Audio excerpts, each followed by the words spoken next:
Bonjour à tous, c'est l'heure de votre quotidienne Quintet Flash et direction ce mardi l'hippodrome d'Auteuil à l'occasion du prix Santo Pietro.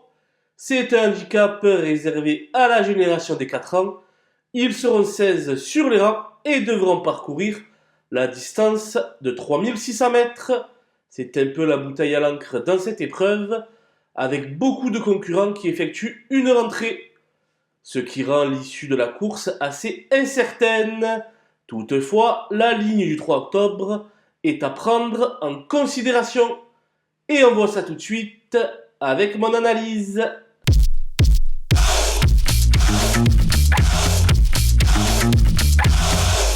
Les bases avec le 6 Roison Park qui enchaîne les places avec un réel brio depuis le début de sa carrière. Le 3 octobre, il a pris le premier accessite de la course référence.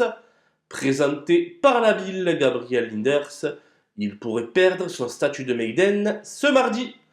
Le 9, Maxim's Passion, vient de terminer dans le proche sillage de Roison Park en se montrant très tenace jusqu'au passage du poteau.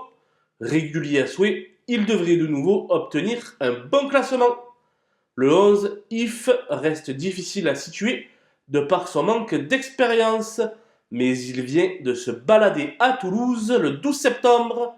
Si François Nicole le présente dans cette épreuve, ce n'est certainement pas sans ambition. Il devrait pouvoir se révéler dans des gros handicaps de ce genre.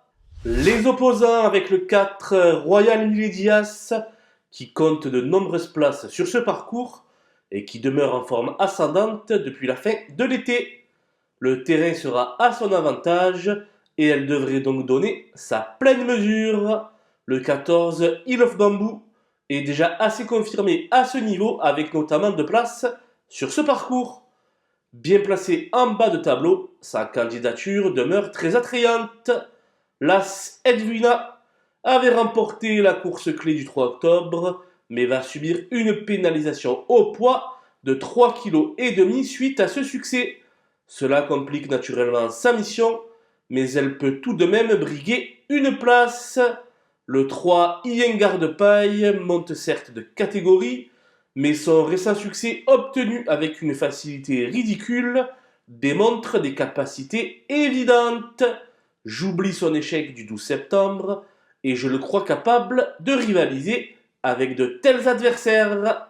Mon coup de poker sera le numéro 7, Jury Bleu, qui a déçu pour ses premiers pas dans les handicaps et qui va effectuer sa rentrée après 4 mois d'absence. Malgré tout, l'arrivée des pluies est une aubaine pour lui. Il a donc les moyens de frapper un grand coup. Les outsiders avec le 12, le Roi David, qui est resté aux portes du Quintet dans la course référence du 3 octobre. Michael Serror lui remet une paire d'œillères australiennes, histoire de le motiver davantage. Bien entendu, il fait partie des placés potentiels.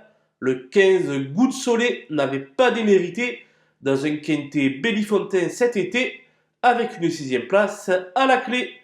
Plus revu depuis, il va tenter sur sa fraîcheur de brouiller les cartes. Le 10, Jasmine de Corton, ne sera pas dérangée par l'état du terrain. Confirmée à Auteuil, elle devrait afficher quelques progrès après une rentrée profitable.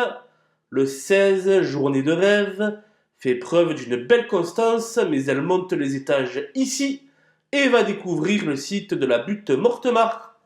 Elle sera rangée dans la catégorie des seconds choix. Le 8, Jukiriko, n'a plus couru depuis sa brillante victoire du début du printemps sur ce parcours. Il aura certainement donc les jambes lourdes en fin de course. Il devra compter sur de nombreuses défaillances pour se distinguer. Le 13, À nous tous, est aussi efficace sur les gros que sur les balais, mais semble se frotter à une adversité de bien meilleure qualité cette fois-ci. Il remplirait donc son contrat en prenant un petit chèque. Difficile d'éliminer des concurrents dans cette épreuve très ouverte, mais il faut savoir prendre des risques.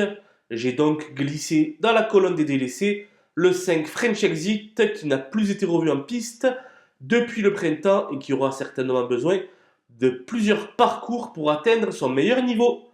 Malgré l'immense qualité de son entraîneur, j'ai fait l'impasse. Enfin, le de Johnny Rock n'est pas très bien placé dans cette épreuve et aura le désavantage, lui aussi, de rentrer directement dans ce quintet. Je vais donc me contenter de le regarder courir. Voilà, nous avons passé en revue les 16 partants de ce prix Santo Pietro. Je vous quitte avec ma sélection et mes conseils de jeu. Bonjour à tous!